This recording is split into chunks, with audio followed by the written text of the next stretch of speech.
Welcome to Surya tutorials. तो students, आज हम लोग जो है क्लास 10th के बायोलॉजी के चैप्टर लाइफ प्रोसेसेस के 5th लेक्चर के बारे में बात करेंगे। तो स्टूडेंट्स, हम लोगों ने अपने लास्ट लेक्चर में जो है transportation in plants and human beings को कवर अप कर लिया था। इस लेक्चर में जो है स्टूडेंट्स हम लोग excretion in plants and human beings को पढ़ेंगे। तो चलिए स्टार्ट करते हैं स्टूडेंट्स। तो students, excretion in plants and humans को पढ़ने से पहले सबसे पहले तो स्टूडेंट्स हमारे मन में एक क्वेश्चन आता है कि आखिर लिविंग ऑर्गेनिज्म को एक्सक्रीशन की ज़रूरत क्या पड़ी। तो सबसे पहले स्टूडेंट्स हम लोग समझते हैं कि what is the need of excretion, what is excretion. ठीक है, एक्सक्रीशन क्या होता है और क्यों लिविंग ऑर्गेनिज्म को एक्सक्रीशन की ज़रूरत पड़ी। तो students, in all living beings during metabolic activities, जितने भी स्टूडेंट्स हमारे लिविंग ऑर्गेनिज्म होते हैं उनमें जब मेटाबॉलिक एक्टिविटीज़ होती हैं, मतलब क्या होता है स्टूडेंट्स मेटाबॉलिक एक्टिविटीज़ का, जितने भी हमारे लिविंग ऑर्गेनिज्म होते हैं स्टूडेंट्स, जब उनमें एनर्जी के लिए केमिकल रिएक्शंस उनकी बॉडी के अंदर होती हैं तो वहाँ पे क्या होता है स्टूडेंट्स, कुछ प्रोडक्ट्स की फॉर्मेशन होती है। अब ये जो प्रोडक्ट्स स्टूडेंट्स लिविंग ऑर्गेनिज्म की बॉडी के अंदर फॉर्म हो रहे होते हैं, या तो ये यूज़फुल प्रोडक्ट्स होते हैं या ये हार्मफुल प्रोडक्ट्स होते हैं। तो यूज़फुल प्रोडक्ट्स को स्टूडेंट जितने भी लिविंग ऑर्गेनिज्म होते हैं वो क्या करते हैं, यूटिलाइज़ कर लेते हैं।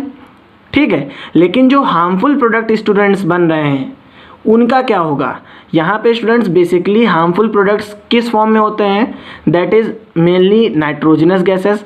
नाइट्रोजनस गैसेस होती हैं जैसे कि हमारी एमोनिया हो गया, यूरिया हो गया और यूरिक एसिड हो गया। अब स्टूडेंट्स हम लोग यहाँ पे बात करेंगे कि ये जो हार्मफुल प्रोडक्ट्स हैं अगर ये लिविंग ऑर्गेनिज्म की बॉडी में रहेंगे तो उससे क्या होगा कि हमारी जो बॉडी है वो प्रॉपर फंक्शनिंग नहीं कर पाएगी, क्योंकि ये क्या करेंगे, ये टॉक्सिक की तरीके से बिहेव करेंगे।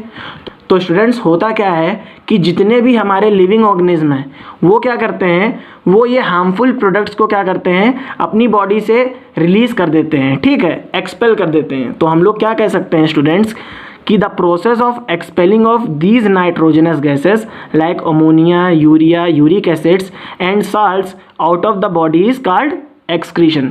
कि हमारी बॉडी से स्टूडेंट्स या जितने भी लिविंग ऑर्गेनिज्म हैं उनकी बॉडी से एमोनिया का, यूरिया का, यूरिक एसिड का रिलीज़ होना किसके लिए, हमारी बॉडी की प्रॉपर फंक्शनिंग के लिए। अब ये जो भी चीज़ें रिलीज़ होंगी वो क्यों रिलीज़ होंगी, कि हमारी जो बॉडी है स्टूडेंट्स वो क्या कर पाए, वो प्रॉपर तरीके से काम कर पाए। उसको हम लोग क्या बोलते हैं, एक्सक्रीशन बोलते हैं। तो यहाँ से स्टूडेंट्स आप लोगों को समझ में आ गया होगा कि एक्सक्रीशन आखिर होता क्या है और हमारे लिविंग ऑर्गेनिज्म में एक्सक्रीशन की ज़रूरत क्यों पड़ती है। अभी हम लोगों ने एक्सक्रीशन को देखा और नीड ऑफ एक्सक्रीशन देखा, लेकिन ये जो एक्सक्रीशन हो रहा है इसका एम क्या होता है। तो यहाँ पे स्टूडेंट्स एक्सक्रीशन का एम क्या होता है कि जो इंटरनल बॉडी है, जितने भी ऑर्गेनिज्म हैं उनकी इंटरनल बॉडी में जो है फ्लूइड्स का बैलेंस बना रहे। क्योंकि अगर स्टूडेंट्स ये हार्मफुल प्रोडक्ट्स लिविंग ऑर्गेनिज्म की बॉडी से रिलीज़ नहीं होंगे तो क्या होगा, एक इम्बैलेंस क्रिएट होगा। इम्बैलेंस क्रिएट होने की वजह से क्या होगा कि हमारी जो लिविंग ऑर्गेनिज्म है उनकी बॉडी प्रॉपर तरीके से वर्क नहीं कर पाएगी। तो एक्सक्रीशन का एम क्या होता है कि हमारे जो लिविंग ऑर्गेनिज्म है इनकी बॉडी में जो है फ्लूइड्स का बैलेंस को मेंटेन करके रखती है, और इस प्रोसेस को हम लोग बोलते हैं होमियोस्टेसिस। एक्सक्रीशन इन प्लांट्स, तो स्टूडेंट्स हमारे जितने भी प्लांट्स और ट्रीज़ होते हैं यहाँ पे क्या होता है, यहाँ पे जो मेटाबॉलिक एक्टिविटीज़ होती हैं बहुत कम होती हैं। मीन्स जो भी प्लांट्स की बॉडी है यहाँ पे जो एनर्जी प्रोड्यूस होगी यहाँ पे बहुत ही कम रिएक्शंस इन्वॉल्व होंगे। लेकिन होता क्या है स्टूडेंट्स कि हमारे प्लांट्स भी जो हैं वेस्टेज को जनरेट करते हैं। अब हमारे प्लांट्स जो हैं किस तरीके से वेस्टेज को जनरेट करते हैं हम लोग उसको समझ लेते हैं। तो स्टूडेंट्स सबसे पहले जो है हमारे प्लांट्स जो हैं ऑक्सीजन गैस को रिलीज़ करते हैं एज ए बाई प्रोडक्ट या as a waste product during photosynthesis. अब आप लोगों ने पढ़ा था स्टूडेंट्स कि जब फोटोसिंथेसिस होती है तो हमारे प्लांट्स क्या करते हैं, हमारे प्लांट्स जो हैं ऑक्सीजन गैस को स्टोमेटा से क्या करते हैं, रिलीज़ कर देते हैं with the process of diffusion. तो उस समय क्या होता है स्टूडेंट्स कि प्लांट्स की बॉडी के अंदर जो है ऑक्सीजन गैस क्या है, एज ए वेस्ट प्रोडक्ट है, तो ये क्या करते हैं, उसको रिलीज़ कर देते हैं। तो स्टूडेंट्स हमारे जो प्लांट्स होते हैं ये नाइट टाइम में क्या करते हैं, ये नाइट टाइम में कार्बन डाइऑक्साइड गैस को एज ए वेस्ट प्रोडक्ट की तरीके से रिलीज़ करते हैं with the process of diffusion through stomata. Diffusion की प्रोसेस से स्टूडेंट्स यहाँ पे क्या होता है, हमारे जो प्लांट्स हैं वो कार्बन डाइऑक्साइड गैस को रिलीज़ कर देते हैं।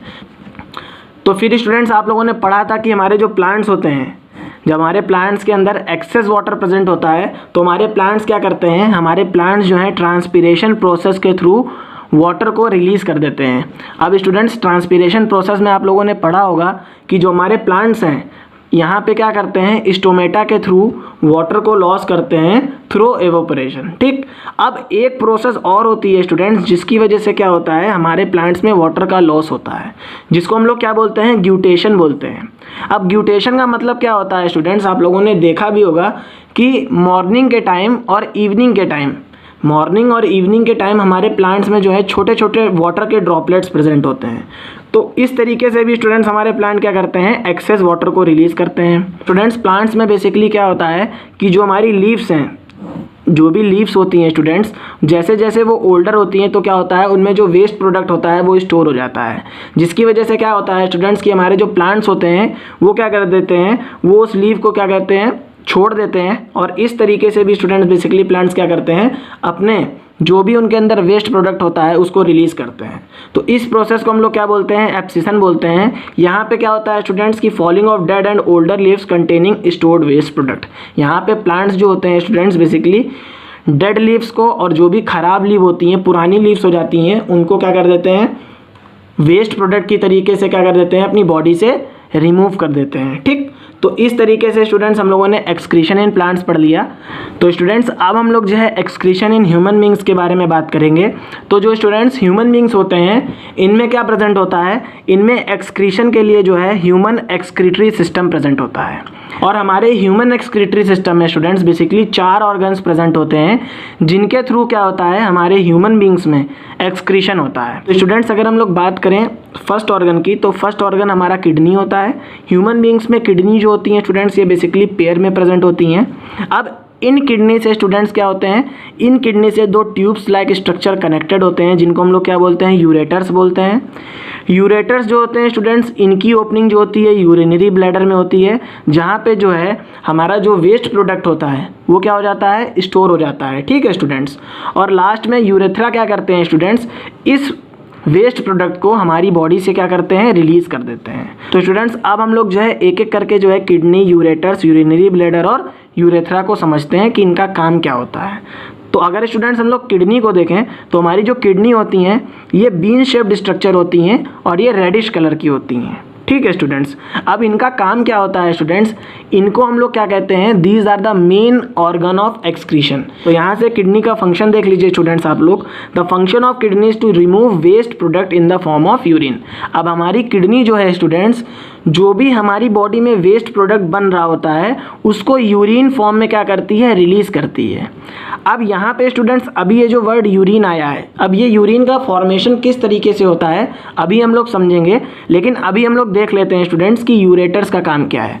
अब यूरेटर क्या करेंगे स्टूडेंट्स कि ये जो किडनी ने यूरिन को फॉर्म किया है, ये यूरेटर जो होते हैं इसको जो है यहाँ पे यूरिनरी ब्लैडर में स्टोर करते हैं। मींस यूरेटर का काम क्या है स्टूडेंट्स, इनका काम ये है कि ये किडनी को यूरिनरी ब्लैडर से क्या करते हैं, कनेक्ट करते हैं। तो यूरेटर्स स्टूडेंट्स हमारे क्या हो जाएंगे, these are the pair of whitish narrow tubes. अभी हमारे क्या है, नैरो ट्यूब लाइक स्ट्रक्चर है that connects kidney to the ordinary bladder, जो क्या कर रहे हैं, हमारी ह्यूमन किडनी को यूरिनरी ब्लैडर से कनेक्ट कर रहे हैं। ठीक है, अब यूरिनरी ब्लैडर में क्या होता है स्टूडेंट्स, यूरिनरी ब्लैडर क्या है, एक बैग लाइक स्ट्रक्चर होता है स्टूडेंट, जिसमें हमारी क्या होती है, हमारी यूरिन स्टोर हो जाती है। ठीक, अब यहाँ पे बचा क्या है स्टूडेंट्स, यूरेथ्रा। अब यूरिनरी ब्लैडर में जो स्टूडेंट्स हमारी यूरिन स्टोर होती है, ये कहाँ से पास आउट हो जाती है, ये यूरेथ्रा की हेल्प से हमारी बॉडी से एक्सक्रीट हो जाती है। तो यहाँ पे स्टूडेंट्स यूरेथ्रा को देख लीजिए, तो tube like structure through which the urine is passed out of the body. अब यूरेथ्रा स्टूडेंट्स बेसिकली हमारे क्या थे, ये एक ट्यूब लाइक स्ट्रक्चर था, यहीं से तो हमारी यूरिन क्या कहते हैं, पास हो रही थी। तो एक ट्यूब लाइक स्ट्रक्चर था स्टूडेंट्स, जिससे क्या हो रहा है, हमारी जो यूरिन है वो हमारी बॉडी से पास आउट हो रही है, फॉर्मेशन ऑफ यूरिन। अब हमारी जो यूरिन है स्टूडेंट्स, वो किडनी में कैसे फॉर्म हो रही है हम लोग इसको देखेंगे।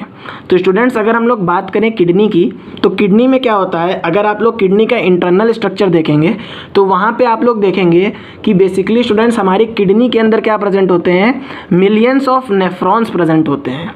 अब नेफ्रॉन्स का काम क्या होता है स्टूडेंट्स, ये हमारे ब्लड को फिल्टर करते हैं और जो भी वेस्ट प्रोडक्ट होता है उसको रिलीज़ करते हैं। ठीक है, हमारी बॉडी से। हमारी किडनी के अंदर students millions of nephrons present हैं, तो हम लोग क्या कह सकते हैं कि जो हमारी किडनी है उसका स्ट्रक्चर किससे मिलके बना है, उसका स्ट्रक्चर नेफ्रॉन से मिलके बना हुआ है। तो नेफ्रॉन्स हमारे किडनी में क्या कहलाते हैं, स्ट्रक्चरल यूनिट कहलाते हैं। इसी तरीके से स्टूडेंट्स हम लोग ये भी कह सकते हैं कि अब किडनी के अंदर जो भी वेस्ट प्रोडक्ट है स्टूडेंट्स, उसका जो फिल्ट्रेशन हो रहा है वो नेफ्रॉन की वजह से हो रहा है। तो हम लोग क्या कह सकते हैं स्टूडेंट्स कि हमारी किडनी में जो फंक्शनल यूनिट है वो क्या है, नेफ्रॉन है।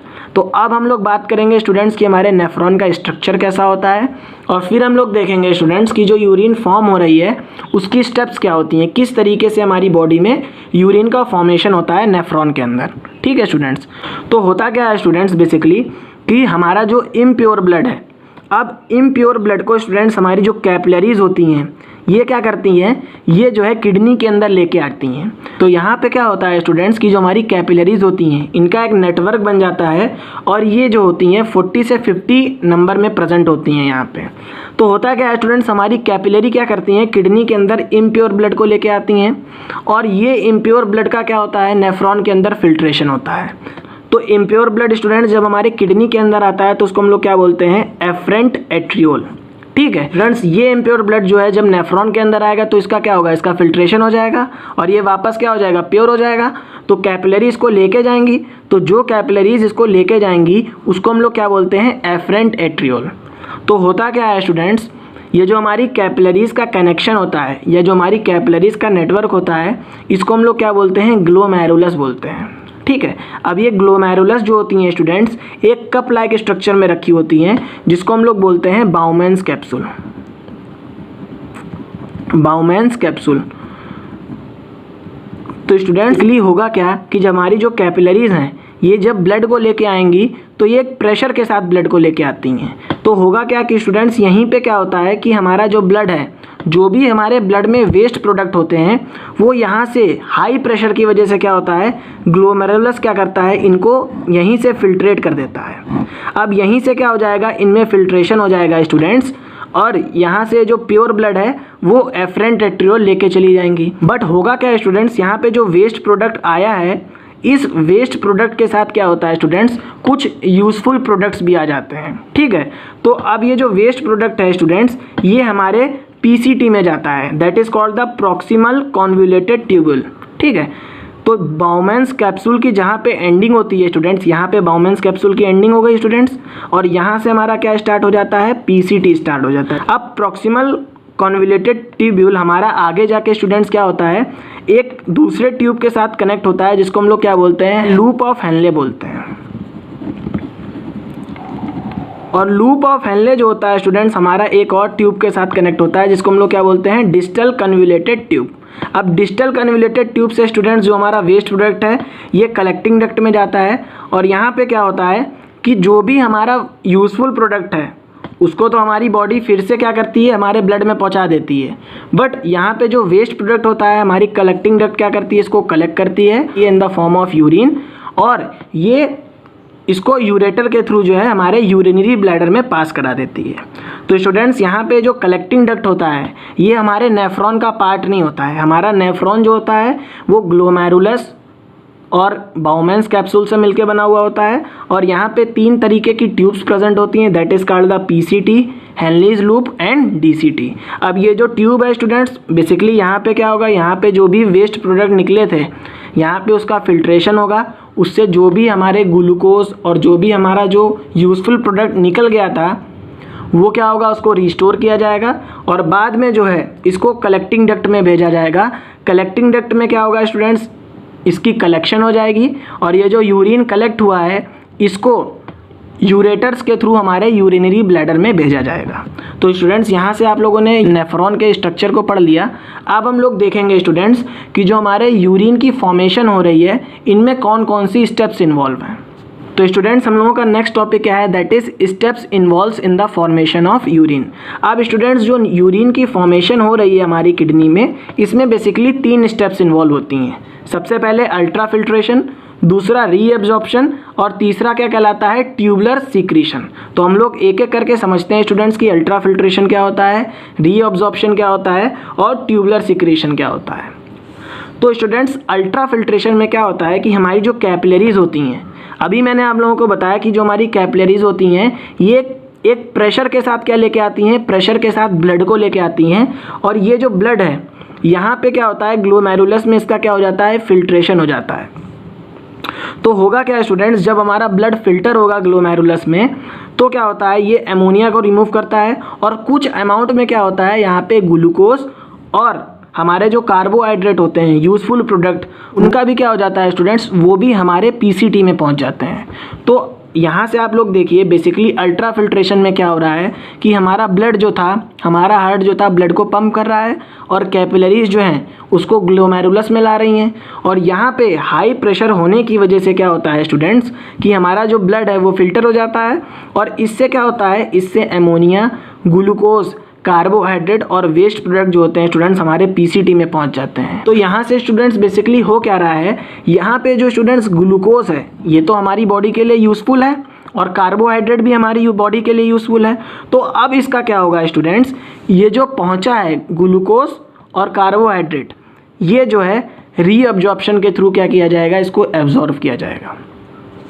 एक और इम्पॉर्टेंट पॉइंट स्टूडेंट्स आप लोग अपने माइंड में रखिएगा कि ये जो वेस्ट प्रोडक्ट हमारे ब्लड से निकलता है, यहाँ से क्या होगा, ग्लोमेरुलस जब इसको फिल्टर करेगी हाई प्रेशर की वजह से तो ये हमारे पीसीटी में पहुँचेगा। तो ये जो पीसीटी में जो भी प्रोडक्ट पहुँचते हैं स्टूडेंट्स, ये क्या होते हैं, ये बहुत ही थिक नेचर के होते हैं। ठीक है, तो हम लोग अल्ट्रा फिल्ट्रेशन किसको बोलते हैं students, when filtration occurs under high pressure. जब फिल्ट्रेशन जो होती है हाई प्रेशर के टर्म में अगर होती है तब हम लोग उसको क्या बोलते हैं, अल्ट्रा फिल्ट्रेशन बोलते हैं। ठीक है, तो स्टूडेंट्स हमारी सेकंड स्टेप क्या है, दैट इज़ रीअब्जॉर्प्शन। अब रीअब्जॉर्प्शन में स्टूडेंट्स बेसिकली क्या होगा कि जो हमारे ग्लोमेरुलस था, हमारे ग्लोमेरुलस से जो भी इसेंशियल सब्सटेंसेस का लॉस हो रहा था just like glucose, amino acids और सॉल्ट्स, उनका क्या होता है स्टूडेंट्स, उनका रेनल ट्यूब्यूल में क्या हो जाता है, एब्जॉर्प्शन होता है। और ये जो एब्जॉर्प्शन होता है ये किस तरीके का होता है, ये बहुत ही सेलेक्टिव नेचर का होता है। मीन्स हमारी रेनल ट्यूब्यूल क्या करेंगी, हमारी जो रेनल ट्यूब्यूल हैं ये एब्जॉर्ब करेंगी सिर्फ और सिर्फ यूजफुल प्रोडक्ट्स को। अब आप लोग समझ लीजिए स्टूडेंट्स ये रेनल ट्यूब्यूल क्या होती हैं। रेनल ट्यूब्यूल स्टूडेंट्स बेसिकली हमारी पीसीटी प्लस डीसीटी और हेनलेस लूप, ये तीनों लूप को जो हम लोग मिला देते हैं स्टूडेंट्स तो ये क्या कहलाता है, ये रेनल ट्यूब्यूल कहलाता है। यहाँ पे स्टूडेंट्स आप लोग देखिए कि हमारा ये पीसीटी था, ये हमारा हेनलेस लूप था और ये डीसीटी था। तो अगर हम लोग इन तीनों को मिला देंगे तो ये क्या कहलाता है, ये रेनल ट्यूब्यूल कहलाता है। और यहाँ पे क्या होगा स्टूडेंट्स, बेसिकली यहाँ पे हमारा एब्जॉर्प्शन अगर होता है यूजफुल प्रोडक्ट का। थर्ड स्टेप क्या होगा, ट्यूब्यूल सिक्रीशन। थर्ड स्टेप में क्या होता है, this tube releases the urine in the collecting duct. अब जो भी हमारी बॉडी में यूरिन की फॉर्मेशन होगी स्टूडेंट्स, इसको कहाँ पे भेजा जाएगा, कलेक्टिंग डक्ट में भेजा जाएगा। ठीक, तो कलेक्टिंग डक्ट से स्टूडेंट क्या होगा, कलेक्टिंग डक्ट से हमारी जो यूरिन है ये यूरेटर में पहुँचेगी। यूरेटर में स्टूडेंट क्या होगा, यूरेटर बेसिकली इस यूरिन को कैरी करेंगे और यूरिनरी ब्लैडर में क्या कर देंगे, जाके स्टोर कर देंगे। अब यहाँ पे क्या होगा स्टूडेंट्स, जब हमारी यूरिन का वॉल्यूम ज़्यादा हो जाएगा तो क्या होगा कि हमारी मसल्स जो होंगी कॉन्ट्रैक्ट करेंगी और हमारी मसल्स जब कॉन्ट्रैक्ट करेंगी तो ये क्या होगा, हमारी जो यूरिन है यूरेथ्रा के थ्रू जो है हमारे बॉडी से पास आउट हो जाएगी। ठीक है स्टूडेंट्स, इस तरीके से स्टूडेंट्स हमारे ह्यूमन बींग्स में क्या होता है, यूरिन का एक्सक्रीशन होता है। अब हम लोग एक और इम्पॉर्टेंट टर्म के बारे में बात करते हैं, that is called the haemodialysis, artificial kidney. अब कभी कभी क्या होता है स्टूडेंट्स की जो हमारी किडनी होती हैं ये प्रॉपरली वर्क नहीं कर पाती हैं। तो उस कंडीशन में क्या होता है स्टूडेंट्स कि ब्लड का प्यूरिफिकेशन तो ज़रूरी है। अभी मैंने बताया कि अगर आपकी बॉडी में जो है टॉक्सिक सब्सटेंसेस जो हैं एक्यूमुलेट हो जाएंगे तो आपकी जो बॉडी होगी स्टूडेंट्स वो क्या करेगी, वो प्रॉपर वर्किंग को नहीं कर पाएगी। तो इस वजह से क्या होता है, जब किसी की किडनी डैमेज हो जाती है तो वो क्या करता है, वो एक आर्टिफिशियल किडनी का यूज़ करता है ब्लड की प्यूरिफिकेशन के लिए। तो उस आर्टिफिशियल किडनी के थ्रू जो स्टूडेंट्स हमारे ब्लड को प्योर किया जाता है उस प्रोसेस को हम लोग बोलते हैं हीमोडायलिसिस। आप समझ लेते हैं, when kidney of any person is damage then for the purification of blood an artificial kidney is used. This process of purifying blood is called haemodialysis. अब होता क्या है स्टूडेंट्स कि जब हमारी किडनी जो होती है डैमेज हो जाती है तो ब्लड की प्यूरिफिकेशन के लिए एक आर्टिफिशियल किडनी का यूज़ किया जाता है और इस प्रोसेस को हम लोग क्या बोलते हैं, हीमोडायलिसिस बोलते हैं। तो स्टूडेंट्स ये आप लोगों के एग्ज़ाम में 1 मार्क्स का पूछा जा सकता है, इसीलिए मैंने आप लोगों को बता दिया कि हीमोडायलिसिस क्या होता है। तो इस तरीके से स्टूडेंट्स हम लोगों ने जो है एक्सक्रीशन इन ह्यूमंस और एक्सक्रीशन इन प्लांट्स को डिस्कस कर लिया। अगर आप लोगों को मेरा ये वीडियो अच्छा लगा हो तो प्लीज़ चैनल को ज़रूर सब्सक्राइब करिएगा। आपके एक सब्सक्रिप्शन से मुझे बहुत मोटिवेशन मिलती है। और अगर आप लोगों को ये वीडियो अच्छा लगा हो तो इसको लाइक करिएगा, शेयर करिएगा और कमेंट करिएगा। थैंक्स।